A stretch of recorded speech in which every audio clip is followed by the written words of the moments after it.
es como si estuviéramos en un barco que se está hundiendo y nos hemos echado fuera de la borda, como cuando el Titanic en 1910-12 se estaba hundiendo. Nos aventamos al mar y nos agarramos de un salvavidas. Y ahorita así está el mundo. Estamos tratando de buscar un salvavidas, algo que nos dé seguridad, algo que ya no produzca tanta tensión en nuestras vidas, tanta angustia, porque el mundo vive angustiado. Hay demasiada ansiedad. La enfermedad número 1 que la Clínica Mayo en Rochester y el Hospital Hopkins en Estados Unidos, que son las dos clínicas médicas más respetadas que hay en el mundo en cuanto a evaluaciones y a sugerencias médicas, coincidieron hace algunos años en que el factor común denominador o la causa número 1, escúcheme con mucho cuidado, este es un dato que viene de clínicas médicas, no cristianas. La causa número 1 de las enfermedades mentales y físicas del ser humano en el siglo XXI es el estrés. El estrés es un estado de angustia, un estado de tensión, de ansiedad interna que no te deja vivir y que te hace que estés enojado contra el gobierno, enojado con tu papá, con tus hijos, etcétera, etcétera. Ves a toda la gente con recelo, no confías de nadie, te vuelves amargado, te vuelves amargada, y es el estado interno al que el ser humano está llegando porque hay demasiados conflictos en el mundo, demasiadas noticias. Estamos oyendo con el iPhone qué pasó en Irak, qué pasó en el Medio Oriente, qué pasó por acá, mis amigos, mis amigas, y llega un momento en que el ser humano ya no tiene paz. Ayer en el Congreso de Pastores que tuvimos en México, llegaron una familia a consultarme. Él es pastor, su esposa lo acompaña hace mucho tiempo, y me dice: Armando, quiero decirte una cosa. Tenemos un programa de televisión en Sudamérica y un programa de radio. Y el otro día estaba radiando unas noticias, me dice la esposa, y ¿sabes una cosa? Que de repente se me olvidó todo. Entré en un estado de amnesia en el que ya no sabía ni quién era yo. Algo me pasó en las neuronas de mi cerebro que se me fueron todas las ideas. Y duré como 1 o 2 días. Mi esposo asustadísimo, ¿qué me habrá pasado? No fue un golpe, no tuve un trauma, y se me fueron todas las ideas. Inmediatamente le contesté y le dije: eres una mujer demasiado estresada. Y hay una autora inglesa que les recomiendo. Ahorita mi esposa está devorando todos sus libros, que se llama Carolina Leaf, L-E-A-F, Leaf. Esta autora inglesa es neuróloga, pero es cristiana, y está haciendo los últimos descubrimientos del cerebro, de las neuronas, de la manera como afecta el estrés. Y en ese momento, cuando tú estás demasiado estresado y tienes demasiadas presiones, y los niños, y el esposo, y el falta de trabajo, y el buen fin, o lo que tú quieras mencionar, algo le pasa. Las neuronas son interconexiones eléctricas que tenemos, pero millones de células dentro del cerebro, y un solo alambrito por la presión mental, por falta de vacaciones o de que no aprendes a relajar tu mente, etcétera, etcétera, provoca amnesia, provoca enfermedades mentales y puedes llegar inclusive a la locura. Esto es impresionante, porque es como un árbol lo que tenemos aquí adentro. Y ella está descubriendo que cuando tienes pensamientos negativos, las neuronas se unen más rápido. Esto es increíble porque así nos diseñó Dios. Y cuando tenemos pensamientos negativos, las neuronas comienzan a tratar de desconectarse y vienen zonas negras en el cerebro que te impiden pensar coherente y lógicamente. Qué interesante que Filipenses 4:8 diga en la Biblia: en esto pensad, todo lo que es bueno, todo lo que es justo, todo lo que es buen hombre, ocupa tu mente pensando cosas positivas. Porque la gente que está continuamente pensando el mal o qué mal hacer o estar negando a Dios en su mente, algo afecta las neuronas del cerebro científicamente. Y cuando venimos a la Biblia nos damos cuenta, ¿verdad?, que se están derrumbando todas las ideologías. El comunismo ya no es el comunismo, porque el comunismo que yo practiqué, por ejemplo, ustedes muchos saben que antes de que yo fuera cristiano fui comunista, fui ateo. A los 12 años me decepcioné de la religión que nos inculcaron y llegué a negar a Dios. Las religiones son un engaño, todas quieren explotar a la gente. Estos eran mis pensamientos. Tenía el Che Guevara arriba de mi cuarto con un póster inmenso de él, y Marx y Engels y Lenin, etcétera, etcétera. Y para mí ese era mi mundo y era lo que yo creía era la respuesta, un sistema ideológico para poder cambiar la sociedad. Sin embargo, cuando descubrí, ¿verdad?, que este sistema era completamente contradictorio, como se demostró en 1990, que cayó el comunismo en Europa, cuando Mikhail Gorbachev confesó que era una ideología. Para que seas comunista, número 1, tienes que ser ateo. Escúchame con mucho cuidado. Número 2, tienes que ser darwiniano. O sea, tienes que creer que al morir no hay nada, que vas a la tierra y que no hay Dios y ahí acabó. No hay otra vida, no hay mundo espiritual, no hay ninguna otra dimensión. Número 3, tienes que ser humanista, no humanitario, humanista. O sea, tienes que creer que el hombre tiene las respuestas para sus problemas. Ese es el humanismo. Cuando creemos que nosotros podemos resolver la pobreza, las injusticias, etcétera, etcétera. Que es la historia del fracaso de la Liga de las Naciones, las Naciones Unidas, la OTAN, la OEA, llámale como quieras. El hombre es incapaz de resolver los problemas que van más allá de nuestra capacidad para resolverlos. Ese es el humanismo. Entonces, si no hay esta plataforma, no eres comunista, es una mentira. Y ahora los últimos comunistas o los últimos demócratas o los últimos que han tratado de implementar diferentes sistemas de pensamiento, se dan cuenta que están ya mezclando una ideología, comunismo con democracia, con capitalismo, porque no ha funcionado. Porque es la confusión a la que hemos llegado. Y como dijo don Teofilito, en México ni lo podremos alcanzar jamás. Porque no hay ningún sistema de gobierno perfecto. Decía Winston Churchill, entre los sistemas de gobierno, el mejorcito es la democracia, pero no es perfecta tampoco. ¿Por qué? Porque somos seres humanos que necesitamos a Dios. Necesitamos a Dios. Necesitamos una guía, necesitamos un manual, necesitamos una luz. Y por eso el mundo está perdido completamente. Me decía el otro día un piloto que es vecino de la casa de ustedes donde vivimos, de American Airlines. Me decía: Armando, le digo, oye, cuando tú vas en el avión allá a 10,000 metros, 10 kilómetros arriba de la superficie de la tierra, 33,000 pies, 35,000 pies, ¿cómo le haces para saber si no vas para acá o no vas para acá? O vas subiendo o vas bajando, porque la cabina del piloto es pues muy poquita, nada más ve lo que está enfrente. Me dice: Armando, sería imposible que nosotros piloteáramos sin instrumentos. Los instrumentos nos muestran claramente la dirección que vamos a llevar, a qué altura estamos, etcétera, etcétera. Sin instrumentos, un capitán de un barco en medio del océano no sabría cuál es el norte, el sur o a dónde irse si no tuviera una brújula.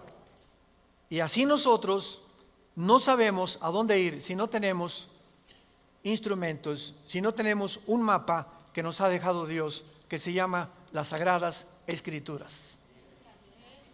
Y haríamos bien en estar atentos a este libro como una antorcha que alumbra en lugar oscuro, hasta que el lucero de la mañana salga en nuestros corazones.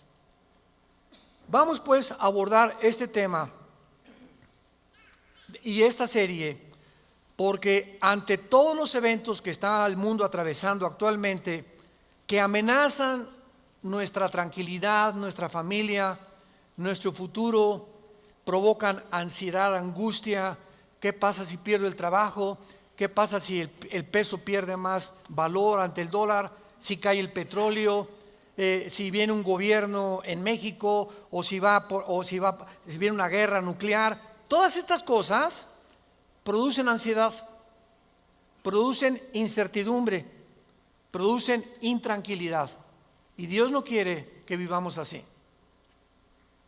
Dios quiere que en medio de este mundo tengamos una esperanza, tengamos una seguridad de que las cosas van a mejorar, que lo mejor de nosotros está por delante, y que aunque el mundo sea cubierto de tinieblas, en nosotros debe haber luz, porque somos la familia de Dios, que dio a su Hijo en una cruz hace 2000 años para que pudiéramos comprender el mensaje del Evangelio, de las buenas noticias de la gracia de Dios en su Hijo Jesucristo.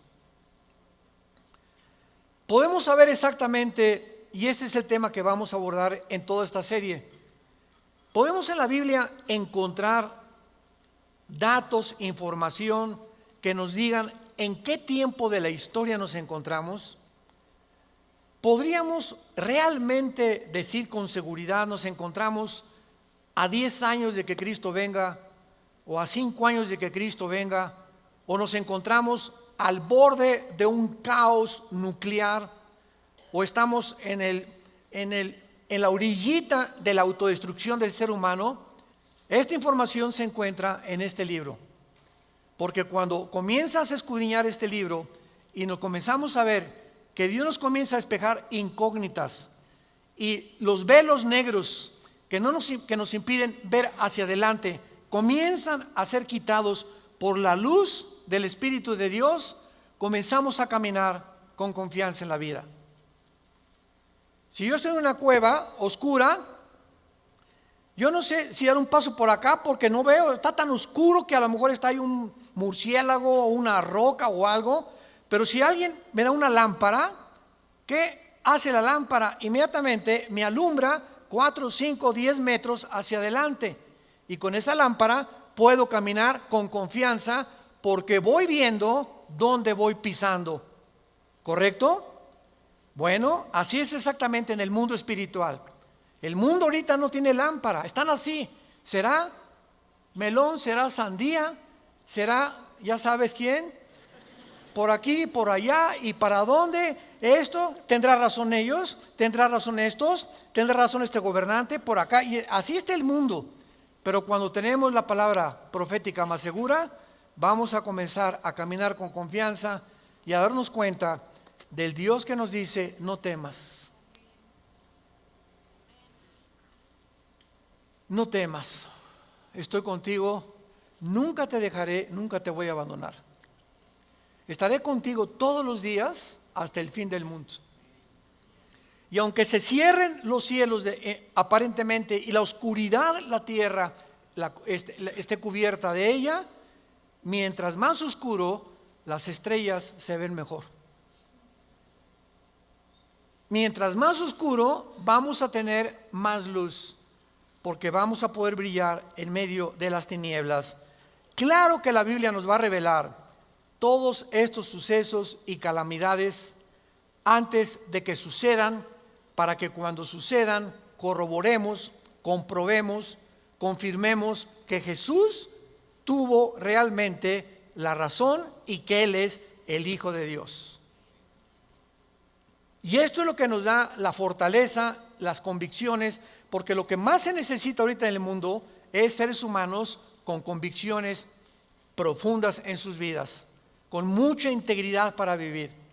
Y cuando tú eres una persona de una sola pieza, como dijo Pablo, yo sé en quién he creído, ya no te engaña la gente, ya no te engañan las películas, no te engaña la televisión, no te engañan las noticias, porque tu fe está bajo una roca, estás parado en un fundamento inconmovible.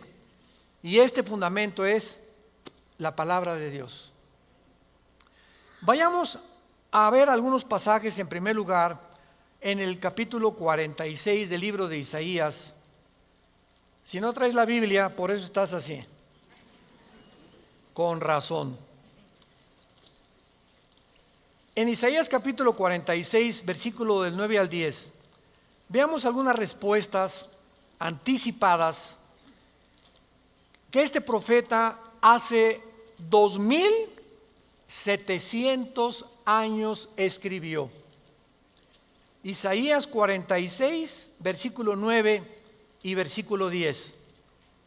Dice Dios: acuérdense de las cosas pasadas desde los tiempos antiguos, porque yo soy Dios y no hay otro Dios, y nada hay semejante a mí, que anuncio lo porvenir desde el principio y desde la antigüedad, lo que aún no era hecho, que digo, mi consejo permanecerá y haré todo lo que quiero. En este pasaje Dios claramente nos muestra que Él va a demostrar, el Dios de la Biblia, que Él es Dios, y que todos los demás dioses, ¿verdad?, no son realmente más que ídolos. Y aunque detrás de todo esto hay criaturas espirituales que se le llama dioses en la Biblia, Él es el Elohim de los Elohim. Él es el Dios de los dioses. Él es el rey de todos los demás súbditos que ocupan el universo. Y que Él nos va a anunciar lo que va a venir, para que sepamos algo. Lo que Dios dice va a permanecer. Y va a hacer todo lo que Él ha dicho que va a hacer en la Biblia. Veamos otro pasaje en el Nuevo Testamento, en Primera de Juan. Antes del Apocalipsis está Primera de Juan, para que no andes por el Éxodo. En Primera de Juan capítulo 4, versículos 5 al 6, el apóstol, el último de los apóstoles de Jesucristo, que murió a los 93, 92 años de edad, fue el último que murió de ellos, escribe, Primera de Juan 4, del 5 al 6, ellos son del mundo. Siga con cuidado esta lectura. Ellos son del mundo, por eso hablan del mundo, y el mundo los oye. Nosotros somos de Dios. El que conoce a Dios nos oye. El que no es de Dios no nos oye. En esto conocemos el espíritu de verdad y el espíritu de error. Tú prendes el radio y dices, ¿qué quiero oír? La charrita del cuadrante. Bueno, porque eso es lo que quieres oír. Pero al mismo tiempo tu aparatito de tu radio tiene ondas, y tiene FM, tiene AM, y tiene como 50 estaciones más que tú puedes oír. En el FM 91.3, 1440, etcétera, etcétera, ¿verdad? Pero tú sintonizas lo que tú quieres oír. El mundo espiritual que nos rodea, ahorita aquí cerca de nosotros, todas estas ondas radiales y de video y de televisión están pasando junto a nosotros, pero ese aparatito las capta, son invisibles. Y el hecho que no las veamos no implica que no existen, porque aquí están junto a nosotros. Pero ese aparatito lo prendo y capta esa onda que yo quiero, o hay otra banda más chica, o hay otra más grande, pero capta, repito, la estación que tú quieres bajar del mundo invisible. Y así pasa en el mundo espiritual. ¿A quién quieres oír? ¿A Buda? ¿A Marx? ¿A Che Guevara? ¿A Lenin? ¿A los brujos? ¿A los astrólogos? ¿A quién estás sintonizando en tu mente? Ellos son del mundo. Si tú eres del mundo, vas a oír a los líderes del mundo, a los religiosos, a los brujos, a los que te han prometido que tienen alguna verdad. Y por eso tu vida está como está. Pero si tú quieres sintonizar la frecuencia de Cristo, entona a Cristo en la Biblia. Entonces, por la forma y a quienes oímos, podemos confirmar si somos o no somos hijos de Dios. El que es de Dios, oye a Jesús. Mis ovejas, Juan 10, oyen mi voz y me siguen. Y yo les doy la vida eterna. Y no oirán la voz del falso pastor. Y aquí se trata de tu destino eterno, de tu familia, de tu matrimonio, de tus hijos. Tienes que aprender a discernir la voz de Jesús. En medio de tantas voces en la televisión, en los programas, en los radios, en libros que hay que nos rodean por todos lados, ¿a quién estás oyendo? ¿A quién estás leyendo? ¿Qué tipo de lectura tienes?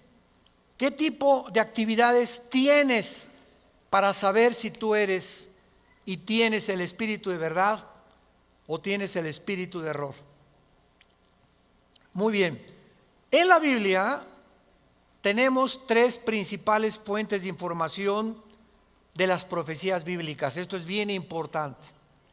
Hay tres fuentes de información en la Biblia que vamos rápidamente a verlas, que nos muestran la fase final de la historia humana en tres pasajes de la Biblia y que nos vienen realmente a confirmar en qué época nos encontramos.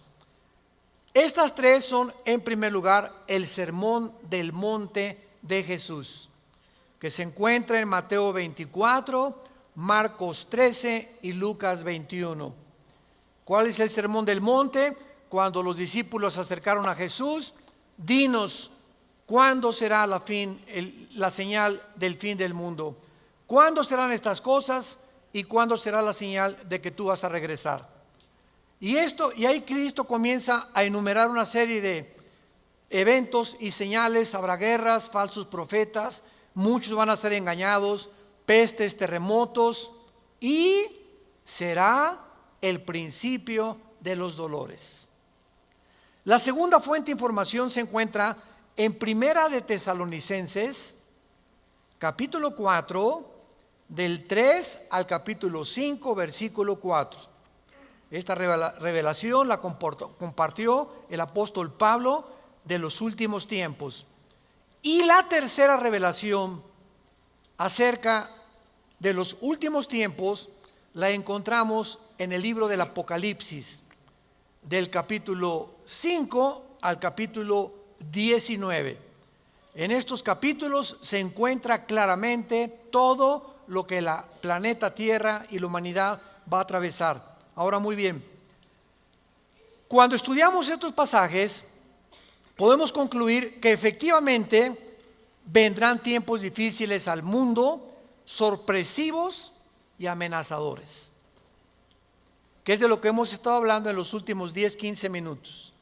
Nadie puede negar que vivimos en un mundo conflictivo, amenazador, que ha llenado al mundo, a los seres humanos, de ansiedad, de intranquilidad, de falta de paz, de suicidios, de mejor me quito la vida, o me emborracho, o me drogo. ¿Por qué los jóvenes se drogan? Pues porque es una forma de evadir la realidad. La realidad para muchos jóvenes es tan negro y tan negro lo que se ve en el mundo que ya no quieren o no creen que pueden atravesar esa cortina oscura, no creen que hay una luz detrás y se enfrentan a un mundo que parece que se los está comiendo, tragando, y prefieren salir de este mundo. Los que se drogan, ¿por qué se drogan? Los que se emborrachan, ¿por qué se emborrachan? Porque la realidad es tan cruda que no la quieren enfrentar en sus 5 sentidos.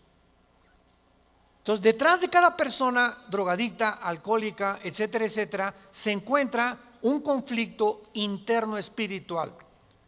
Porque como en el área forense, cuando tú estudias, yo recuerdo que hubo una época en mi vida que comencé a estudiar criminología, dactiloscopía y balística. Quería ser detective, imagínense. Siempre me ha gustado la investigación.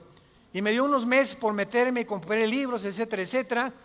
Y siempre cuando en esa área te involucras, los detectives o los investigadores siempre están buscando el motivo por el cual alguien le quitó la vida a la otra persona. Porque siempre hay un motivo del que cometió fraude, el motivo de por qué mató a su mamá, el motivo por qué abandonó a su esposa. Siempre detrás de cada acción hay un motivo. Y cuando descubrimos el motivo, nos ayuda a poder tener una pieza del rompecabezas más clara para poder averiguar o decidir quién fue el asesino o quién fue el ladrón o quién se encuentra detrás de eso. Y cuando nosotros vemos esto, ¿verdad?, que el motivo por el cual la gente hace lo que hace en el mundo, nos damos cuenta que el mundo está espiritualmente muriéndose. Y nosotros tenemos la medicina. Qué triste que tengas compañeros en tu escuela que estén tan confundidos, que no les has hablado jamás de Cristo, que tengas amigos que haces negocios con ellos, que tengas un taller de carpintería, de plomería, o eres mecánico o abogado en tu bufete o un médico, y la gente a tu alrededor, vemos a la gente, caras vemos y están llorando por dentro, están deshechos por dentro. Que si esa hermanita, la enfermera que diga, ay hermanita doctora, ¿cómo está? Muy buenos días, ¿verdad? Y te encierras con ella y te pones enfrente de ella, te puede olvidar, se quitan esa máscara que están usando y caen en una expresión de llanto, de angustia que están escondiendo, poniéndose una máscara de aparente felicidad. Y así las personas que tú ves, no es cierto que son lo que estás viendo. Detrás de cada persona se encuentra un drama. Se encuentran problemas más allá de lo que podemos imaginarnos. Así que nosotros tenemos la respuesta y la medicina, qué estamos haciendo con ella, y vamos a dar cuentas en la otra vida de todas las cosas que nunca cumplimos en la palabra de Dios al compartir el mensaje de Jesucristo. Ahora bien, vayamos a Mateo 24 y veamos rápidamente que del estudio de estos tres pasajes que acabamos de mencionar, el Sermón del Monte, Primera de Tesalonicenses 4 y el libro de Apocalipsis, podemos concluir, para poner el tapiz, el fundamento de nuestra serie que vamos a seguir desarrollando, que efectivamente estamos en el tiempo de eventos muy amenazadores, sorpresivos, y aunque nosotros los cristianos no querramos ver, ni vamos a estar, esto está garantizado, nosotros no nos vamos a encontrar en los acontecimientos del libro del Apocalipsis. La iglesia no va a encontrarse en los acontecimientos de Primera de Tesalonicenses 4, ni tampoco en el Sermón del Monte, más que en lo que les voy a mostrar ahorita. Y no vamos a ver nosotros el Armagedón. Creo que no vamos a conocer tampoco al Anticristo, pero hay algo que vamos a atravesar para que nos vayamos preparando y para que entendamos que para poder enfrentar lo que se viene se necesita carácter.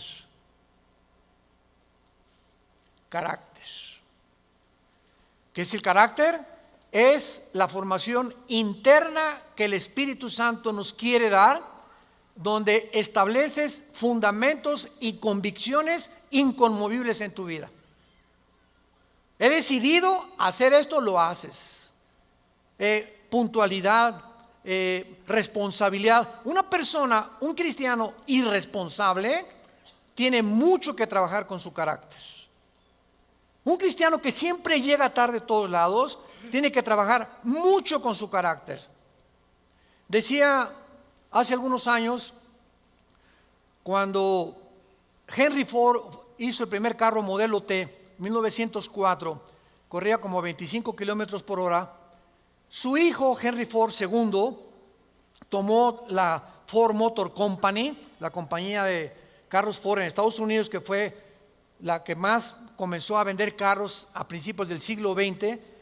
Y este hombre llegaba a la compañía de Ford y ponía al jefe de la planta, al jefe de la administración, al jefe de la supervisión, ponía a líderes en cada departamento.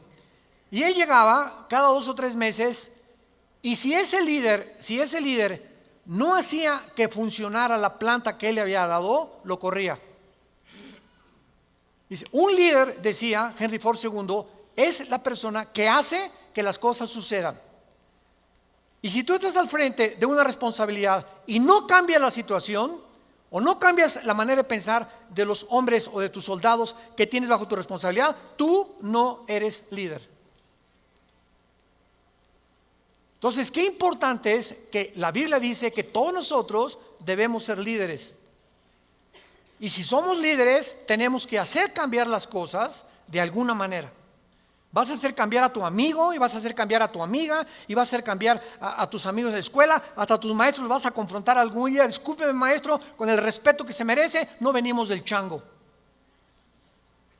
La evolución es una teoría que está completamente destituida desde que descubrieron el ADN en 1954. Por favor, actualícese más, maestro. Entonces, cuando comenzamos a entender eso, es cuando comenzamos a comprender que este mundo, dice la Biblia, la mayoría serán engañados. Los mismos escogidos serán engañados porque hay millones de cristianos sin carácter, flojos, irresponsables, impuntuales, sin falta de integridad. A nadie le hablan de Cristo, no comparten las buenas nuevas, no tienen convicciones profundas que los hacen ser gigantes, guerreros de Dios. Dice Mateo capítulo 24 en el Sermón del Monte el Señor Jesucristo, porque se acercan los discípulos para hacerle preguntas, versículo 3, Señor, dinos, vean las 3 preguntas que le hacen hace 2000 años. 1, ¿cuándo serán estas cosas? Querían saber el tiempo los discípulos. 2, ¿qué señal habrá de tu venida? O sea, ¿habrá alguna señal que podamos percibir de que tú ya vienes al mundo? Y 3, ¿y hay alguna señal de que el mundo se va a acabar? De estas 3 preguntas, Cristo comienza a contestar algunas. Por ejemplo, la señal de su venida está hasta el versículo 29 y 30, cuando el sol se oscurecerá, la luna se pondrá, etcétera, etcétera. Y esa es la señal de la venida de Cristo, que no vamos a estar aquí nosotros, porque primero es el arrebatamiento y van a pasar 7 años de la tribulación, y viene Jesucristo en la segunda venida, y los que estén en la segunda venida, que se hayan convertido en la persecución del anticristo, van a saber que cuando vengan estas señales cósmicas en el cielo, Cristo aparecerá en las nubes junto con nosotros, porque regresaremos con Él. Pero lo que me interesa compartirles es el versículo 6 en adelante, que es lo que nos atañe a la generación que estamos viviendo. Oirán de guerras y rumores de guerras. Miren que no se turben, porque es necesario que todo esto acontezca, pero aún no es el fin. Porque se levantará nación contra nación y reino contra reino, y habrá pestes y hambres y terremotos en diferentes lugares. Muy bien, si leemos solamente el versículo 6, oirán de guerras y rumores de guerras, toda la historia han sido esto, ¿no es verdad? Desde que Caín asesinó a Abel, que Caín asesinó a su hermano Abel, toda la historia, de acuerdo, lo quieres apuntar, al Instituto para la Investigación para la Paz, en Suecia, Estocolmo, dictaminaron que de los 6,000 años aproximadamente de historia que tenemos, de 6,000 años, solamente ha habido 25 años de paz. La historia humana es una historia de guerras, guerras, guerras, guerras, guerras, guerras. En 6,000 años, 25 años de paz. O sea, siempre ha habido conflictos, revoluciones, golpes de Estado. Es la historia de nosotros. Pero entonces ahí podríamos quedar confundidos. Oye, Señor, ¿de qué estás hablando? Siempre ha habido guerras. Versículo 7, Él lo explica. Porque se levantará nación contra nación y reino contra reino. Esto, una guerra mundial, una guerra de carácter internacional, donde se involucraron 3 o 4 naciones contra 3 o 4 o 5 naciones, nunca sucedió hasta 1910, la Primera Guerra Mundial. Ahí fue la primera vez en la historia que sucede una guerra de carácter internacional a través de toda la historia. Y casi 30 años después, la Segunda Guerra Mundial. Entonces, con esto nos situamos nosotros en una plataforma bastante sólida y podemos entender que cuando Jesús dice, se levantará nación contra nación y reino contra reino, y habrá pestes, porque las guerras producen pestes, plagas, ¿verdad? Enfermedades, calenturas, hambres, terremotos. Señor, siempre ha habido terremotos, ok, claro, siempre ha habido terremotos, pero de acuerdo al Instituto Sismológico de Boulder, Colorado, que es uno de los institutos más prestigiados en el mundo para detectar terremotos, desde 1976 hasta el 2010 han aumentado 70% los terremotos en el mundo. 70% han aumentado. Eso es lo que Cristo está diciendo, que iban a aumentar cada vez más los terremotos, etcétera, etcétera. Versículo 8. Y todo esto, aquí es donde nos encontramos ahorita.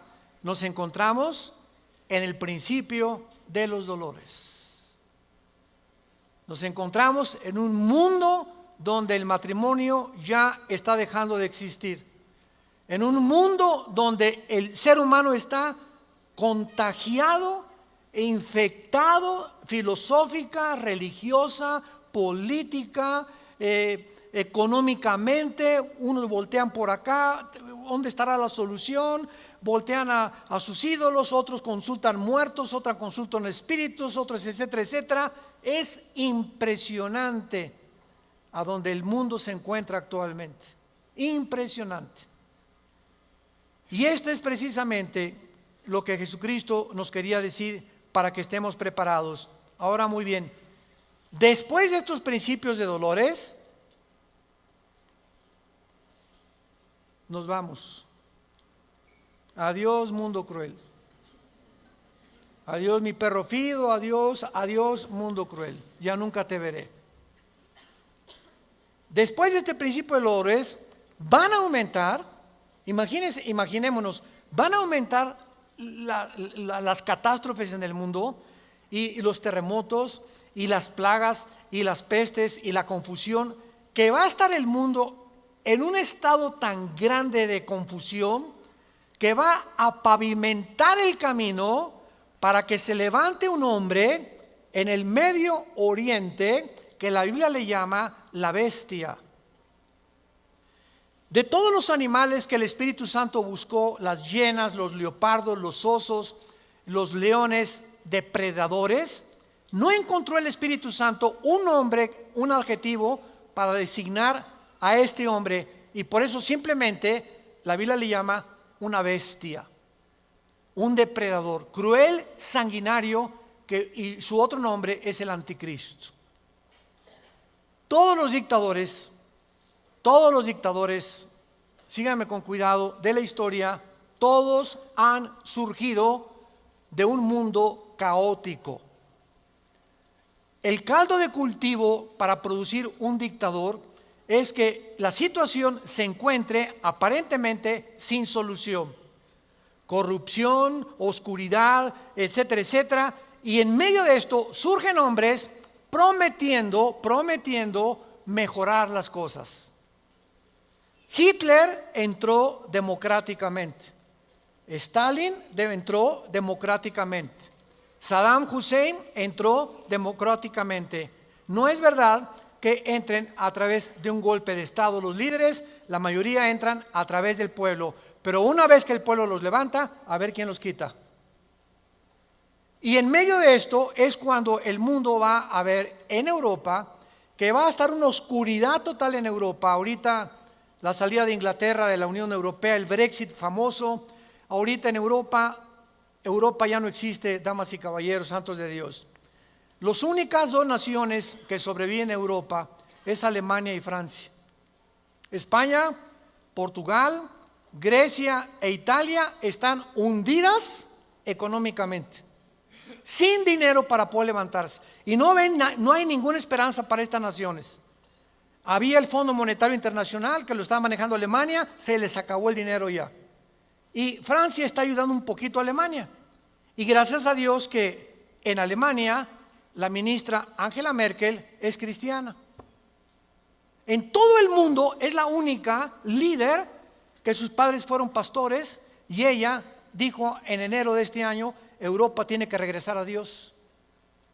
Entonces, Alemania está sobreviviendo, Inglaterra se está yendo sin los impuestos que le pagan las naciones a la Comunidad Europea o a la Unión Europea.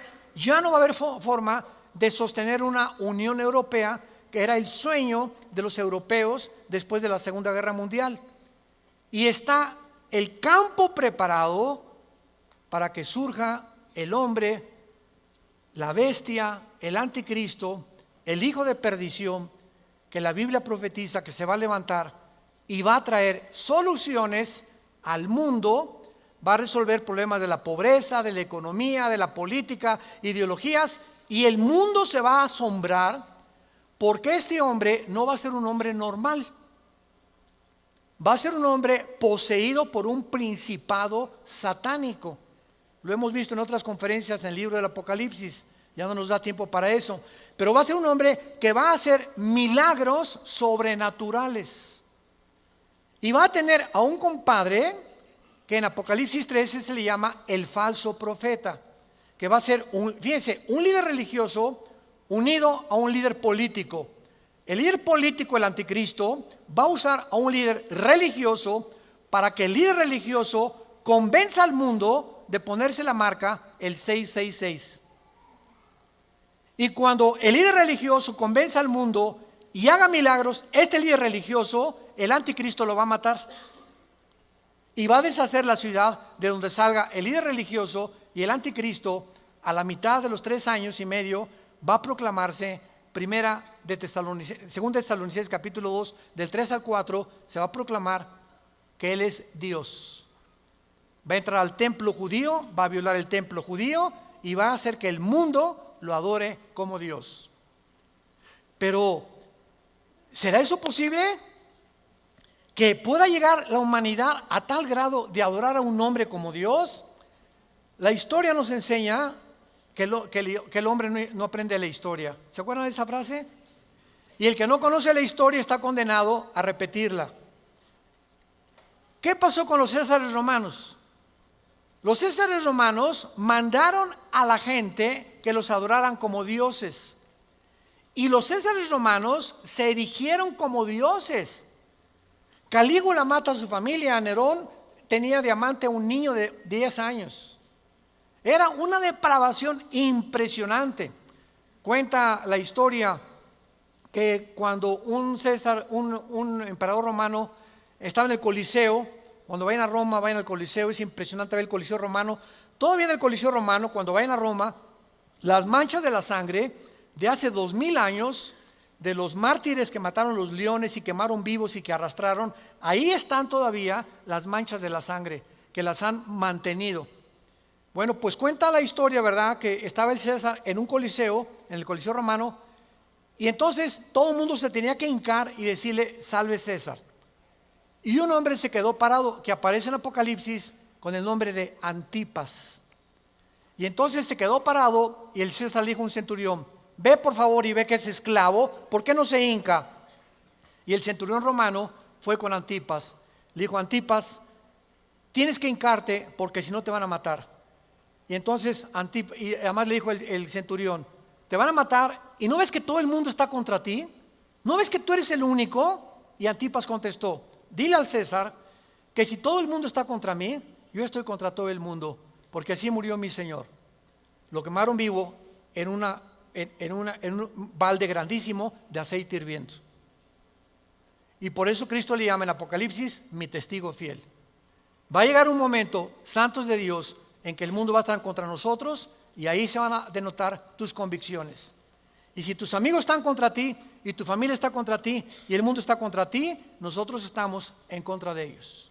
Porque nuestra fidelidad es al Hijo de Dios por los siglos de los siglos. Te damos gracias, Señor, por tu palabra.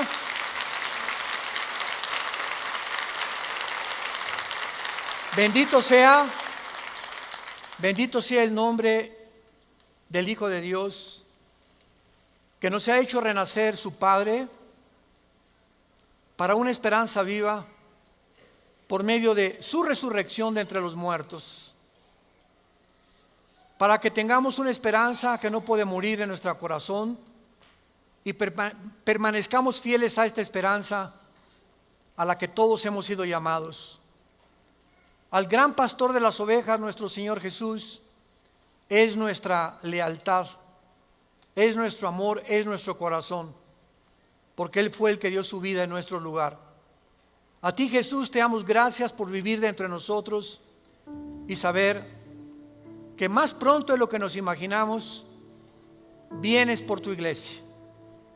Vienes por aquellos que han sido fieles hasta la muerte, que han mantenido firmes sus convicciones en medio de un mundo confundido